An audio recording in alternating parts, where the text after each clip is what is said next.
Hi, Democrats. Today is Thursday, September 24th, and it's time for my daily live. So every weekday at 4:15, I go live, and my focus is on voters, and it's primarily Democrat voters. But my focus is on educating voters. I say this, and you're going to hear me say this a whole bunch, but my main goal is to make sure that folks have unobstructed access to the ballot box and that they're educated when they get there. And so every day when I think about what am I going to talk about at 4:15, that is my main goal. So I've had folks come on and talk about state question 805 and state question 814. And I've had candidates, and I'm not done because we still have 40 days. I've had candidates come on and talk about their races and what's important in those races. And yesterday I celebrated getting my absentee ballot. And I've talked to you guys about requesting your absentee ballot and making a plan to vote. But every once in a while I stray. Every once in a while I talk about something a little different than just super focused on voting. I've had a couple people come on and talk to us about the census. So I'm going to go ahead and talk about the census a little bit. You still have 6 days to be counted. You need to make sure that you are counted. I think I said this a couple of weeks ago, but when I was talking about FEMA, and FEMA shows up and it seems like they never have enough resources for the amount of people who need help. And it's because they go by the census and what the numbers say. And because we don't fill out the census like we should, they don't ever have enough. So I'm asking you to please go out and fill out your census. Okay. So that's all I'm going to say about the census. So 2 or 3 days ago, I'm watching the news as we always do, and they show us the courthouse in Louisville, Kentucky. And they show us that the windows are boarded.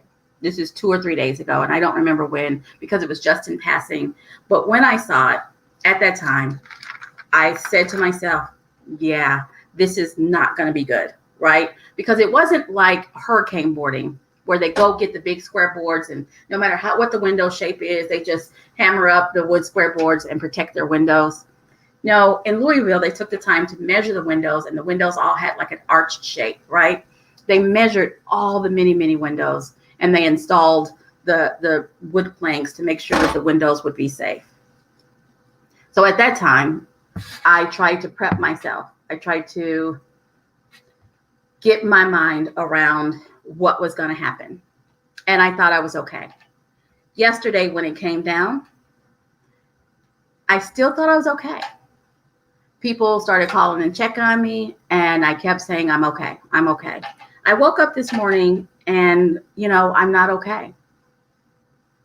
Those are the windows. You see the arch. That's a lot of windows. That's a lot of cutting, measuring, and installing. They were prepared. I thought I was okay, but it's another one of those days where I got up slowly because my soul is tired. And I'm tired of being tired, as I know so many folks are tired of being tired. I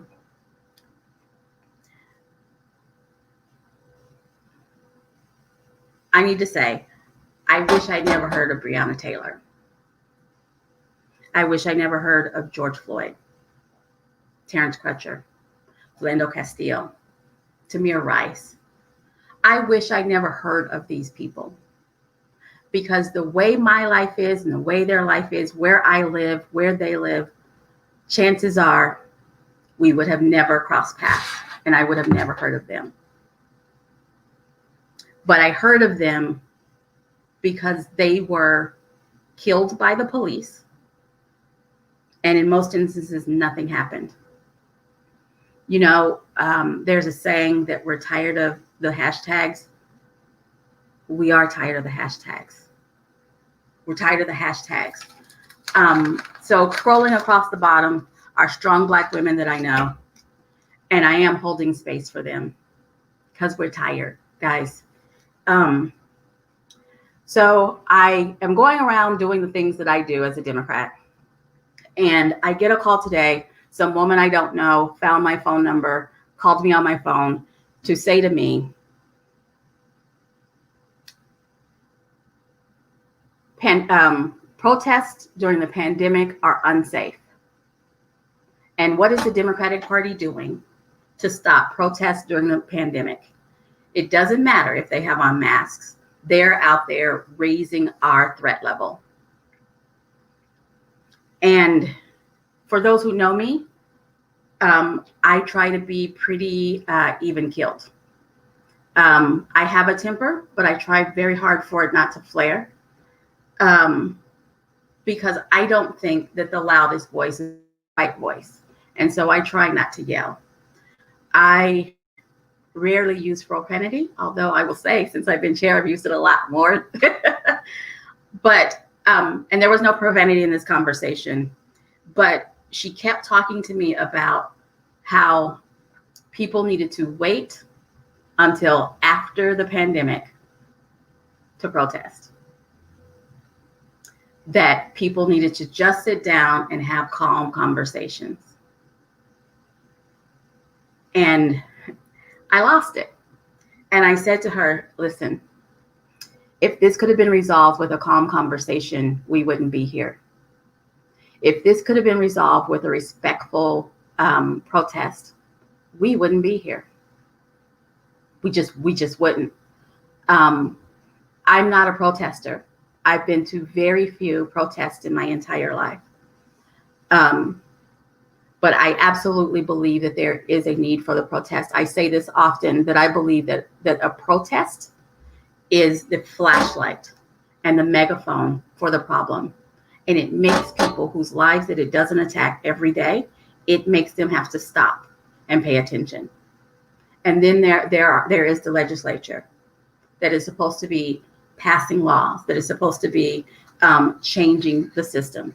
So there is a place for protest. I believe in protest. Now, I am talking about protest. I am not talking about looting and burning and shooting the police and those kinds of things. No one thinks that that is okay.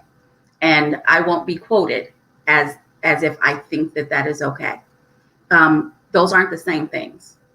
And it actually angers me when people try to talk about them as if they're the same things.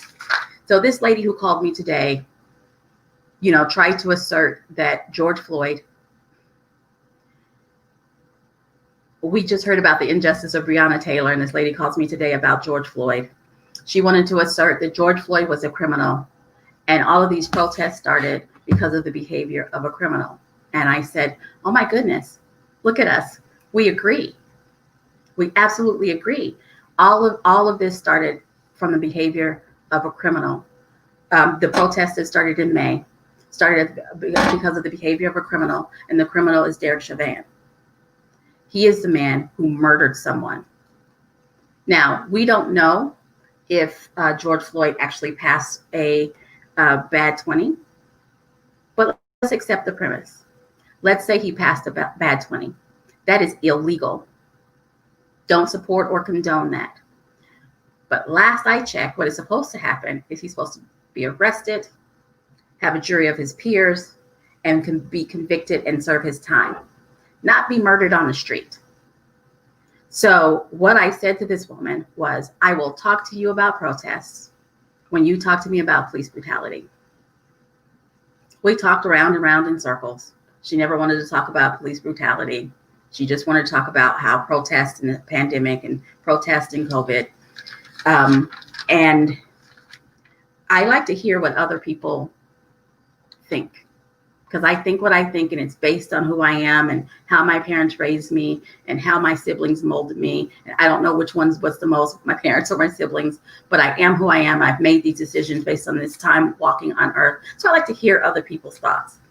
So we got to a point where she said, what is the Democratic Party going to do about police brutality? What is the Democratic Party doing about the protests? And I was so grateful that she asked that question, because the answer is what I do every day. I get up every day and try and find a way to elect, mainly Democrats, to elect people who will take these issues seriously, to elect people who will enact laws so that we're no longer protesting because people are being murdered on the streets. I'm going to do everything I can to elect people that I believe in, that will change the way that our country is going. I don't want to talk about the autocracy that we're headed towards. I want to talk about the things that I can affect. I want to talk about the things that you can affect. And so, if you're my friend on Facebook, you saw me post, we need to turn our worrying into work, our agonizing into organizing, our pain into power. We need to do the things that we can do.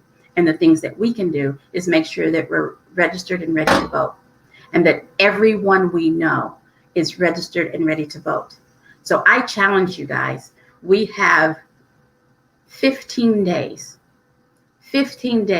to get as many people registered to vote as we can get registered to vote so they can participate in the November 3rd election. The deadline in Oklahoma is October 9th to get people registered to vote. And so that's what we can do. I can't force Kentucky to understand that arresting a man for shooting, for possibly endangering someone else, but not arresting people for the murder of Breonna Taylor, I can't do anything about that. But what I can do is help people get elected who will change that. And how we do that is we educate voters. We make sure that we build more voters.